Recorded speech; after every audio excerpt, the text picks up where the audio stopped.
Hi guys, welcome to my channel and welcome to my another blog. Guys আপনারা কেমন আছেন? আশা করি ভালো আছেন। আমি স্মৃতি ভালো আছি। গাইজ আজকে অনেক দিন পর আবার সিঁড়ি উঠে আসছে, মশা কামড় খেয়ে আপনাদের জন্য ভিডিও বানাচ্ছি। বলো, আমার চ্যালেঞ্জ অ্যাকসেপ্টেড করেছি, চ্যালেঞ্জ তো জিততে হবে আমাকে, তাই না? যাক, মশা কামড় এই পর্যন্ত কয়টা খাইছি হিসাব নাই, অনেকগুলো মশা কামড় খাওয়া হয়ে গেছে। মশা কামড় খাওয়া খেতে খেতে এখানে কয়েকটা ভিডিও বানায়নি। যাই গাইজ, তো আজকে আমি কলেজে গেছিলাম। কলেজে আজকের দিনটা অন্যরকম ছিল। প্রতিটা দিন মনে হয় প্রত্যেকটা দিন অন্যরকমই থাকে, তাই না? শুধু আমরা বুঝতে একটু সময় লাগে। আমরা সবসময় ভাবি হয়তো একই রকম দিন, বোরিং বোরিং বোরিং, কিন্তু আসলে না, প্রতিটা দিনে কিছু না কিছু নতুন নতুন নতুন ঘটনা ঘটে। শুধু দেখার জন্য একটা আলাদা দৃষ্টি চাই। কারণ আমরা সবাই মনে করি যে এটা তো আগের মতোই, প্রত্যেকদিনের মতো বোরিং কাজ। প্রতিটা কাজে নতুন নতুন ঘটনা ঘটে, আর সেই ঘটনাগুলি না আলাদা দৃষ্টিভাবে দেখা যাবে না, আমাদের দৃষ্টি পাল্টাতে পুরো। আরেকটা কথা, ওই দেখেছো না ছায়াটা, এই ছায়াটা দেখে বারবার আমি ভয় পেয়ে যাই। মনে হয় পিছিয়ে কেউ আছে। ও মাগু, বাপু যে একদিন বুতিয়ে ভিডিও বানাবো এই ছায়া নিয়ে, বাপরে বাপ, আমার নিজের বইটা একটু সব হয়তো চাকরিস। রাত 12টার উপরে বাজে, আমি রাত্রে সিঁড়ি গোটা কী করতেছি, এটা সবচেয়ে বড় ভয়ানক ঘটনা। যাক, মেন টপিক আসি। তো আজকে আমি কলেজে গেছিলাম। কলেজে আমার সাথে কী হয়েছে, কলেজে সবসময় তো আমরা রেগুলার স্যারের পড়া শুনতে আমাদের ক্লাস টাইম শেষ হয়ে যায়। তো আজকে একটু অন্যরকম করছে।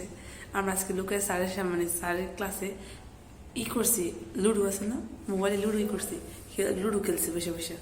এই পড়াশোনা তো বাদ দিয়ে আমরা লুডো খেলছি। স্যারের সামনে আমি বলছি, মার মার মার, ওই লুডো গুটি উঠেছে না, মারতে না, মার মার মার মার আমি করছি। স্যার শুনে বলছে, ওই কী ব্যাপার, কী হচ্ছে? কিছু না স্যার।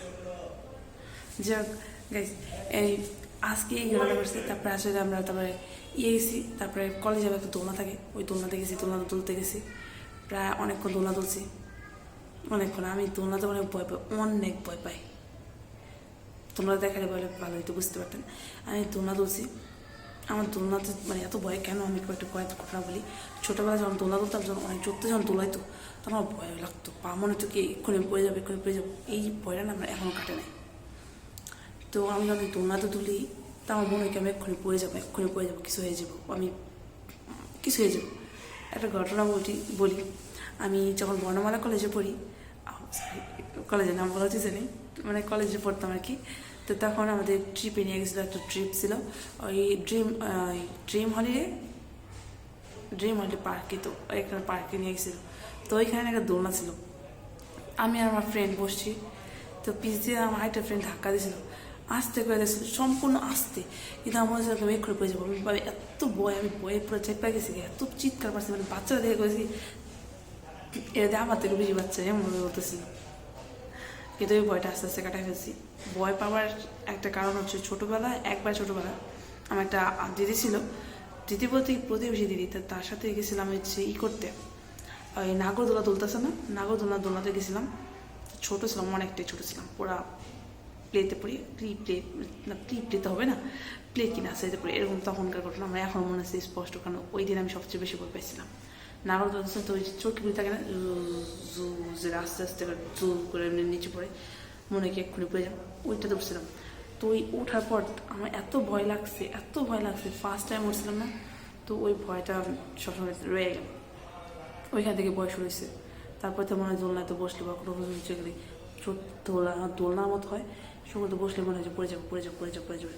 তো ভাবছি কি এই ভয়টা তো দূর করতে কতদিন এই ভয় থেকে আটকে থাকবো, তাই না?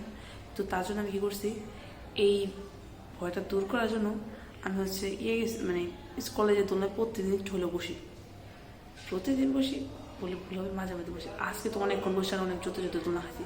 তো ওই ভয় থেকে অনেকটাই রিলিফ পাইছি, ওই ভয়টা আমার আগে থেকে অনেকটাই কমছে। আমি যেটুকু বুঝতে পারছি, এই ভয়টার জন্য আমি রিক্সা, তারপর বাস বা যে কোনো কিছুতে উঠলে না, আমার এই জিনিসের ছোটোবেলার ঘটনার পর থেকে আমার এরকম সব জায়গায় সব কিছুতে ভয় লাগা শুরু করছে। বাস বা ট্রাক বা কোনো কিছুতে বসলাম মনে হয় এখন আমি শেষ হয়ে যাবো, বাতাস এসে আমার উড়ে নেবে। ওই ছোটোবেলার একটু ভয় পাওয়ার ঘটনা থেকে আমার এই সমস্ত শুরু হয়েছে। যেটাকে আমি একটা ফোবিয়া বলবো না কি বলবো আমি জানি না, হয়তো ছোটোবেলার ভয়টাই বড় বড় হওয়ার পর এখন যায়নি, তাই ডিসাইড করছি এই ভয়টাকে শেষ করা লাগবে। তার জন্য আমি যেই জিনিসে ভয় পাই ওই জিনিস বারবার করে করবো। যেমন আমি দোলনা খাইতে ভয় পাই, লাভা দোলে উঠতে ভয় পাই, আর বিভিন্ন কিছু ভয় পাই। তো ওগুলি পাতার সাথে ভয় মানে রিক্সায় উঠতেও কিন্তু আমি ভয় পাইতাম, এখন আর পাই না, কারণ আমি অনেক উঠতে উঠতে উঠতে উঠতে অভ্যস্ত হয়ে গেছি। তো এই জন্য আর ভয় লাগে না। কিন্তু এখনও তারপরে সিএনজিতে উঠলে ভয় পাই, আমি ভয় পাই, আমি এখনও ভয় পাই। তো এই ভয় থেকে আমাকে নিজের ভয়ের সাথে লড়াই করতে হবে। তো দ্যাট রিজন আমি ভাবছি এবার থেকে যে জিনিস আমার ভয় লাগে বেশি, ওই জিনিস আমি বেশি বেশি করে করবো, যাতে করে অ্যাটলিস্ট ওই ভয়টা চলে যায়। আর এখন ভয় থেকে লড়াই করতে হবে আমাকে। তো এই জন্য আজকে বেশি বেশি করে দোলনা তুলছি। আর ভালো লাগছে, অত জুড়তে না, মিডিয়াম টাইপের যতটুকু তুললে আমি নিজেও দোল না খালি যতটুকু আমি নিজেও ভালো থাকতে পারি, আর ভয়টা একটু কমে, মানে অন্যদের একটু বেশি, আর অতটা বেশি না। তো উঠছিলাম আমি একসাথে 3 জন উঠছিলাম, 3 জন। দোলনাটা ভালো বড়, আমি দেখাবো না, সমস্যা নেই, দোলনাটা ভালোই বড়। তো একসাথে উঠছিলাম না, তো ওরা আবার চলে গেছিলো, তো ওদের নামাইতে আমি একে উঠছি, মানে একটু একজন করে পালা করে নামাইছি। ভালোই লাগে। বড় হওয়ার পর ছোটোবেলায় ছোটো ছোটো কাজগুলি করতে অনেক ভালো লাগে আমার, না আমি জানি বেশি অর্ধেক মানুষের ভালো লাগে, যে বড় হওয়ার পর ছোটো ছোটো মানে পাগলামিগুলি করতে সবাই ভালো লাগে। তাহলে মনে হয় বাচ্চাকালটা ফেরত আসলে ভালো হতো না। তো এই বাচ্চাকালটা ফেরত আসা সম্ভব না, তো বাচ্চা মেয়েগুলি করেই বাচ্চাকালটা উপভোগ করি। মাঝে মধ্যে বাচ্চা হওয়া উচিত, সবসময় বড় থাকার দরকার নেই, মাঝে মধ্যে বাচ্চা হয়ে নিজের ফিলিংগুলি এনজয় করা উচিত, তাই না? অবশ্যই, আমি যেটাই মনে করি গেছি। তো এই ছিল আমার সারাদিনের কাজকর্ম। তোমার দিনটা একটু ইন্টারেস্টিং কাটছে, অন্য দিনের থেকে ভালো কাটছে। কালকে আবার নিউ টিউসডে গো, প্রতিদিন টিউসডে ভালো। ওকে গেস না, আপনাদের লাইফে হয়তো টিউসডে ওকে গেস না, অনেক হয়ে গেছে। যাই গেস, আজকে রাত্রে আমি নেক্সট ভিডিও দেখাবো। ওকে গেস, বাই বাই।